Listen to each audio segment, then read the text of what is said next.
A confrontation that unfolded not over weeks of escalating rhetoric, but in 72 hours.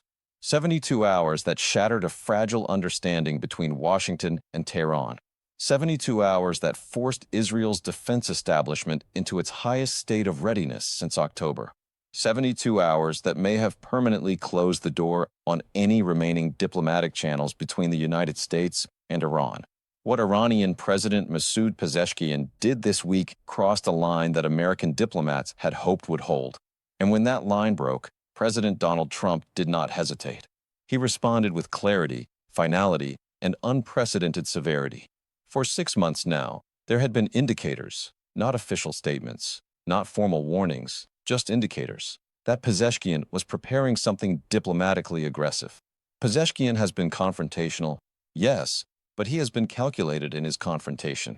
His moves have followed a certain rhythm, a pattern, almost a choreography. But what set off alarm bells in Washington and Tel Aviv this Tuesday was that the rhythm went silent. Intelligence analysts who monitor Iranian diplomatic activity know the indicators. The recall of mid-level diplomats for consultations, the sudden cancellation of back-channel meetings in Oman, the spike in encrypted communications between Tehran and proxy forces, the sudden radio silence from Iranian state media on Israeli operations, all of that went quiet. And whenever Iran's leadership goes quiet, it means something is about to get loud. State Department officials who track Iranian behavior patterns noticed the shift immediately. Tehran wasn't posturing. They weren't threatening. They weren't even responding to Israeli strikes in Syria that would normally trigger immediate condemnation. They were preparing. And what they were preparing wasn't another round of carefully calibrated brinkmanship. It was something designed to force a permanent break.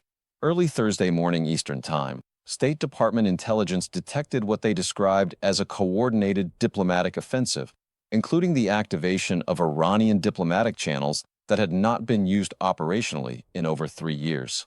These are the kinds of assets and networks that Iran only deploys when they are signaling something very specific, a major escalation, an irreversible policy shift, or a direct challenge to American red lines. Western observers didn't know which category this fell into, or whether it fell into all three at once. But what they didn't know was that Pezeshkian was changing posture. And when heads of state shift diplomatic posture without explanation, even by small measures, Washington pays attention. By Thursday afternoon, the picture became clearer. Pezeshkian had authorized what intelligence sources are now calling a declaratory escalation, a public statement delivered through official channels that explicitly threatened American military assets in the region. Not implied threats, not rhetorical flourishes, direct, specific threats against named installations. The statement, delivered through Iran's foreign ministry and simultaneously broadcast on state television, accused the United States of direct complicity in genocide and warned that American forces in Iraq, Syria, and the Persian Gulf were now considered legitimate military targets in response to what Pezeshkian called continued American-backed Israeli aggression. This wasn't diplomatic posturing. This was a formal declaration that Iran no longer recognized the unwritten rules that had prevented direct Iranian attacks on American personnel. The response issued by President Trump tonight was not normal. It was not routine. It was not symbolic. It was absolute. Senior administration officials after emergency National Security Council meetings described Pezeshkian's move as reckless, unprecedented, and perhaps most importantly, categorically unacceptable in a way that demanded immediate consequences, but diplomatic isolation only works if the target hesitates. Trump did not. In fact, his response today was among the most severe diplomatic actions we've seen in modern U.S.-Iran relations. Here's what we know. Within 6 hours of Pezeshkian's statement, Trump issued an executive order severing all remaining diplomatic channels with Iran. These weren't the informal back channels that have been dormant for years. These were the Switzerland-mediated protective power arrangements, mechanisms that the United States only abandons when they are preparing to treat a nation as a completely hostile entity with zero diplomatic recognition. The White House statement was blunt. Effective immediately, the United States recognizes no diplomatic relationship with the Islamic Republic of Iran. All protective power arrangements are terminated. All indirect communication channels are closed. The Iranian regime has chosen confrontation. The United States will oblige. That language is extraordinary. It means there is now no official mechanism for the United States and Iran to communicate, even in a crisis. Tonight, Pentagon sources confirmed that Trump authorized additional military deployments to the region on a scale not seen since the January 2020 Soleimani strike. The deployments include assets that had recently been repositioned away from the Middle East for what analysts believe was contingency planning in the Pacific. The Pentagon moved before Tehran could interpret the diplomatic rupture as American weakness. They deployed a second carrier strike group to the Persian Gulf. They deployed additional Patriot missile batteries to Iraq and Jordan. They deployed F-22 Raptor squadrons that were likely preparing to support deterrence operations against potential Iranian retaliation. In other words, the Pentagon targeted both defensive and offensive readiness gaps, the rapid deployment capability that would have made it operational. This is what made the State Department's warning so urgent. Pezeshkian's threat wasn't just symbolic, it was actionable. It represented the kind of move that could trigger a direct U.S.-Iran military confrontation if left unchecked. And Trump, understanding that fully, responded with force. Not recklessly, not impulsively, but strategically. He didn't sever ties without military backup. He didn't issue ultimatums without deployable assets. He cut diplomatic relations completely. He reinforced every vulnerable American position simultaneously. The message was unmistakable. If Iran wants confrontation, the United States is prepared to deliver it overwhelmingly. And here's where the story becomes even more volatile. Regional intelligence sources now believe that Pezeshkian's latest move was designed to test the coherence of American Middle East policy after weeks of internal administration debate over Iran's strategy. Pezeshkian wanted to see whether Trump would fracture between diplomatic caution and military escalation. But instead, the opposite happened. Trump didn't hesitate. He delivered a response that was so total, so unambiguous, that even Tehran's hardliners noticed. You don't get Iran's Revolutionary Guard attention easily. But today, Trump did. Middle East analysts speaking with Reuters under anonymity described Pezeshkian's shift as brinkmanship overreach, a way to consolidate domestic support by provoking an American response that could be spun as aggression. But Trump proved today that he remains both willing to escalate and capable of doing so with precision. His actions were not only swift, they were calibrated so precisely that he simultaneously severed ties while avoiding any kinetic action that could be portrayed as American aggression. That timing matters because it shows strategic patience combined with absolute resolve. It shows that Trump is not reacting emotionally to Iranian provocations. He is responding systematically to eliminate Iranian room for maneuver. The speed of the diplomatic break, combined with the scale of military reinforcement, removes Iran's ability to probe American intentions gradually. Tehran now knows exactly where Washington stands. And that clarity, paradoxically, may be the only thing preventing immediate escalation. As reports continued coming in throughout the evening, we learned more about the scale of Trump's response.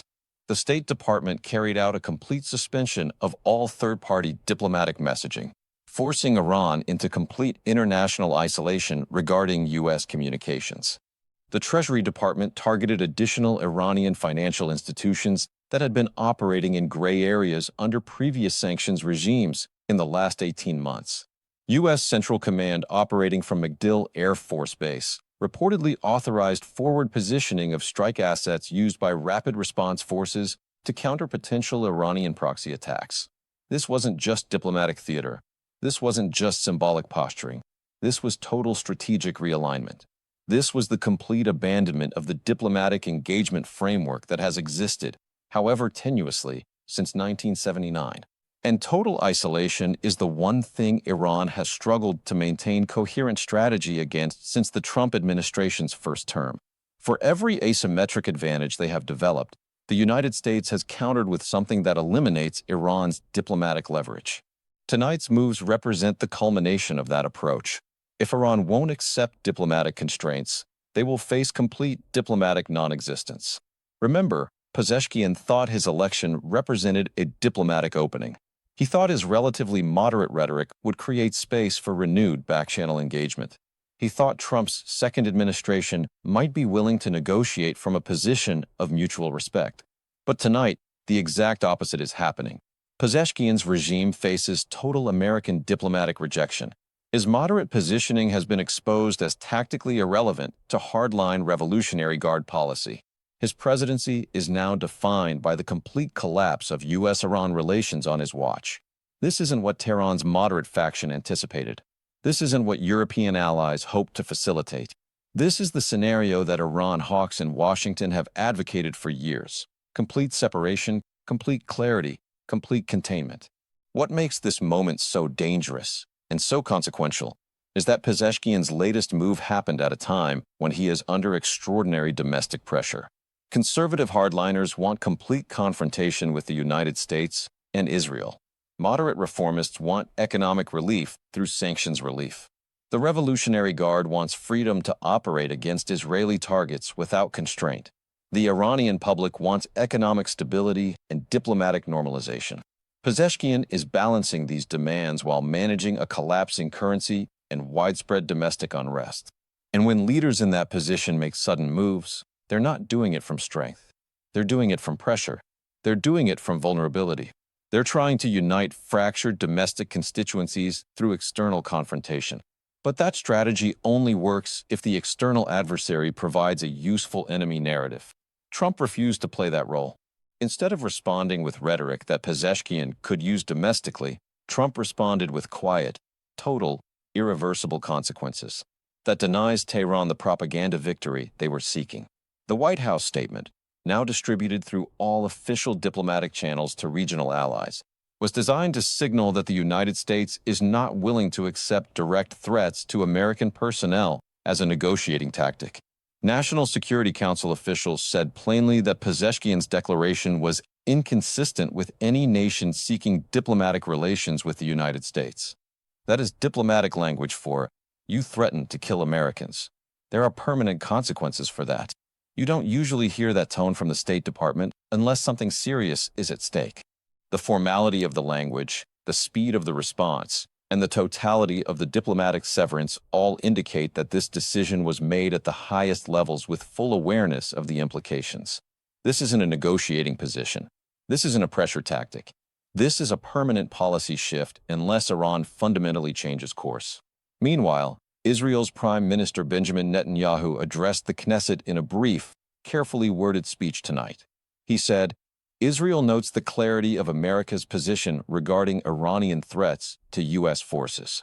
He said, the IDF remains at maximum readiness to defend Israeli citizens against any threat from any source.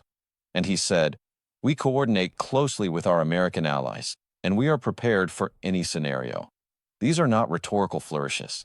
These are statements from a military establishment that understands just how high the stakes have become. The phrase, maximum readiness, is specific IDF terminology. It means reserve call-ups are authorized. It means Iron Dome batteries are at full manning. It means strike packages are prepared and awaiting only final authorization. Israel is treating Pezeshkian's statement not as rhetoric, but as potential prelude to coordinated attacks by Iranian proxies. Here's what makes the situation even more concerning. Pezeshkian's latest move wasn't isolated. Along with his formal threat against U.S. forces, Hezbollah also elevated its alert status in southern Lebanon. Kabi Hezbollah increased rocket positioning in western Iraq, targeting the Ain al-Assad airbase. Houthi forces increased maritime drone activity, targeting commercial shipping in the Red Sea. All of this happened within the same 72-hour window. When Iran moves multiple pieces at once, it means something larger is underway. This isn't coincidence. This is coordinated signaling across the entire axis of resistance. Intelligence analysts are now trying to determine whether this coordination represents preparation for actual attacks or a maximum pressure campaign designed to force American concessions or internal Iranian political theater that got out of control. The problem is, even if it's option 2 or 3, the operational preparation for option 1 is now in place. And that creates its own escalation risk. Middle East analysts are now considering several possibilities. One is that Pezeshkian is preparing to authorize limited proxy attacks against U.S. forces to demonstrate credibility after his public threat. Another is that Pezeshkian is attempting to create a crisis that forces European intervention and renewed diplomatic engagement. A third possibility the one worrying officials the most, is that Pezeshkian is attempting to coordinate a multi-front escalation involving Hezbollah, Iraqi militias, and Houthi forces that would overwhelm Israeli and American defensive capabilities. But today, Trump took that card off the table. He didn't leave diplomatic channels open that Iran could manipulate. He didn't signal willingness to negotiate under threat. He didn't provide any indication that pressure would generate concessions. He cut ties completely and reinforced military posture simultaneously. That eliminates Iran's ability to escalate diplomatically while maintaining plausible deniability. Now, if Iran acts, it's pure aggression with no diplomatic cover. What we're watching now is a test of resolve. Pezeshkian wants to see whether Trump's response is permanent or negotiable. Trump wants to show that direct threats to American forces produce absolute consequences. Regional allies want to prevent a wider war that could destabilize the entire Middle East. And Israel wants to prevent Iranian entrenchment in Syria and Iraq that could threaten Israeli security permanently. All of these objectives are now in direct tension. The question is which side adjusts first.